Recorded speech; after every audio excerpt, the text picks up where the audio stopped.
بسم اللہ الرحمن الرحیم۔ سورہ مبارکہ رعد کی آخری آیت بھی زبانی یاد سب کو ہونی چاہیے اور آیت کی تفسیر بھی سمجھ میں آنی چاہیے۔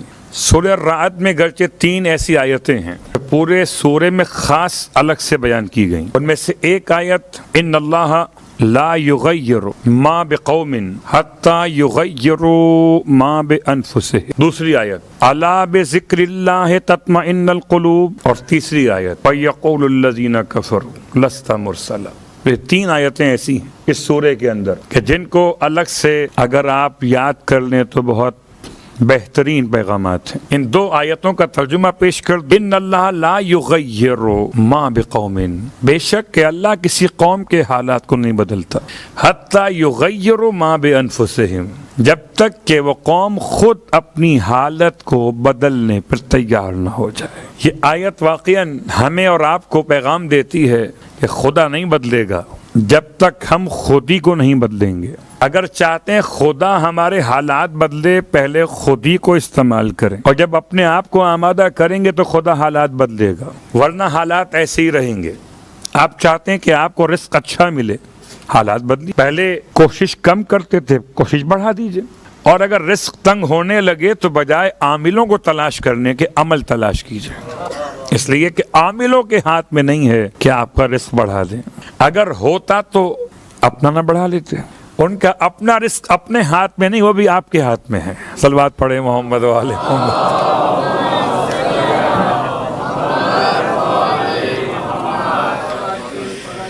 تو اس میں کوئی شک نہیں کہ مشکل ترین مسائل کے حل کے لیے عملیات بھی ہیں، اس میں کوئی شک نہیں، مگر عملیات سے زیادہ اہم عمل ہے۔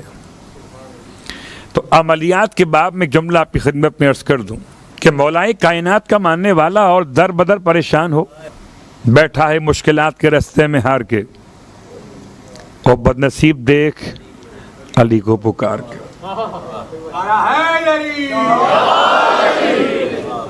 تو اب اگر پکارنا چاہتے ہیں تو کیسے پکاریں؟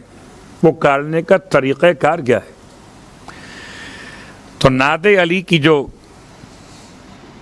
عبارت ہے، اس کو کہا جاتا ہے یہ 2 شعروں کی شکل میں ہے۔ شعر وہ نہیں ہے، ابیات۔ ویسے تو ہمارے یہاں آج کل روش بنی ہوئی ہے کہ نعت علی کو لکھا جاتا ہے شعر کی شکل میں نے اس کی وضاحت کی۔ تو نعت علی مظہر العجائب بھی پڑھا جاتا ہے اور مظہر العجائب بھی پڑھا جاتا ہے، دونوں پڑھ سکتے ہیں، دونوں صحیح۔ نعت علی مظہر العجائب تجدہ عون لک فی النوائب وکل ہم وغم سینجلی بولایتک یا علی یا علی یا علی۔ یہ ہیں 2 اشعار عربی اعتبار سے۔ ان 2 اشعار کو دہرائیے 110 مرتبہ، 110 مرتبہ۔ نعت علی کے بہت سارے عملیات ہیں، سب بیان نہیں کر رہا، ورنہ تو پوری مجلس نکل جائے گی اس موضوع پر۔ ہر مشکل ترین مسئلے کے لیے، ہر پریشانی کے حل کے لیے نعت علی کے اشعار کو دہرائیے۔ اشعار میں کیوں کہہ رہا ہوں کہ عربی میں اسی انداز سے ہیں، اس میں کوئی شک نہیں کہ سرکار ختمیہ مرتبہ صلی اللہ علیہ وآلہ وسلم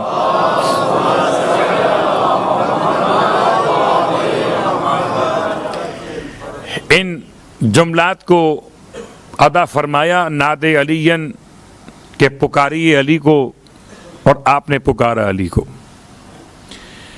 تو ان 4 اشعار کو 110 مرتبہ تلاوت کیجئے اور اس کے بعد 3 مرتبہ توسل کیجئے۔ دعائے توسل مختلف ہیں، ایک تو مشہور ہے جو آپ پڑھتے ہیں، یا وجیہا عند اللہ اشفع لنا عند اللہ، اس میں پورے 14 معصومین کا توسل ہے، اس میں خاص پیراگراف مولا کائنات کا الگ سے، ہر معصوم کا الگ الگ۔ تو اگر کوئی اور آپ کو دعائے توسل نہ ملے الگ سے تو اس کا ایک پیراگراف نکال لیجیے مخصوص بمولائے کائنات، اور 110 مرتبہ نعت علی پڑھنے کے بعد اس پیراگراف کو آپ پڑھیں گے 3 دفعہ، جو مخصوص مولائے کائنات کا. اور اس کے بعد ویسے ایک اور دعائے توسل میں مولائے کائنات کو اس طرح سے وسیلہ بنایا ہے کہ اللہم انی اسألک بحق امیر المومنین علی ابن ابی طالب علیہ السلام، اللہم صلی اللہ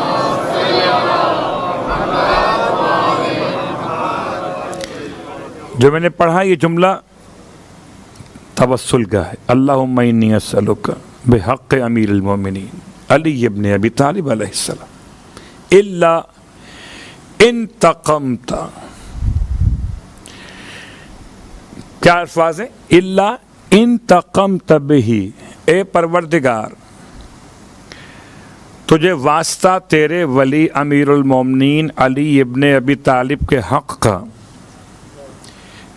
انتقمت بہ ممن ظلمنی، تو انتقام لے ہر اس سے جس نے مجھ پر ظلم کیا، وغشمنی، اور جس نے مجھے دھوکہ دیا، وانتوى علی ذالک، اور جو اس کا ارادہ مسلسل کر رہا ہے، وقفنی مؤونۃ کل احد، اور میری کفایت فرما ہر ایک مخالف اور ظالم کے مقابلے پر بتوسل مولائے کائنات. تو مخصوص مولائے کائنات کا توسل جو ہے وہ ظالم کے مقابلے پر ہے، جس نے آپ کو دھوکہ دیا ہو، جس نے آپ کے ساتھ ظلم کیا ہو، جو آپ کو پریشان کرنا چاہتا ہو، اس کے خلاف جب آواز بلند کیجئے تو مولائے کائنات کو پکاریے. بات واضح ہوئی؟ یہ کہاں ملے گا یہ جملہ؟ مفاتیح الجنان میں جہاں پر دعائے توسل ہے، اسی دعائے توسل کے نیچے دعائے توسل دیگر کے نام سے، اردو ترجمے کی بات کر رہا ہوں تاکہ آپ کے لیے آسانی ہو جائے، دعائے توسل دیگر اسی دعائے توسل کے نیچے. تو یہ 110 مرتبہ نعت علی کا عمل اپنے مقام پر، پھر دعائے توسل کوئی پڑھ لیجیے آپ. یہ نہ مل سکے کوئی بات نہیں، جو آپ کے پاس موجود ہے وہ پڑھ لیجیے، ورنہ ایک اور بھی ہے.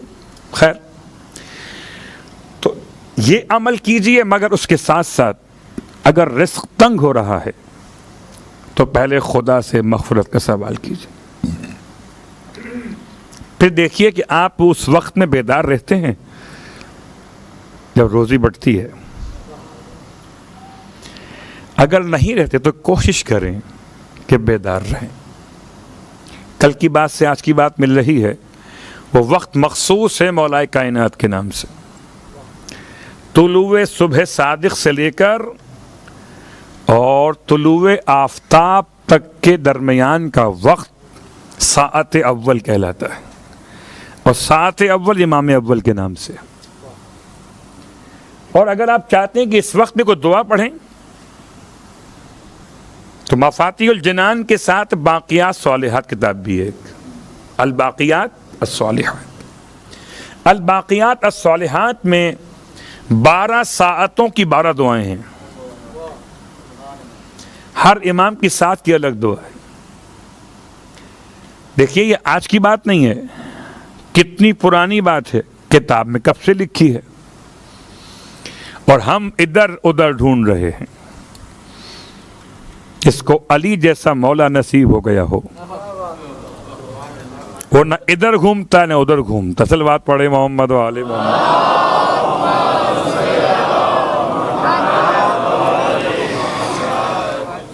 تو اس لیے بات زبان پر آ گئی کہ آپ کی جو پریشانیوں اور مشکلات کا جو حل ہے مولا کے نام سے ہے.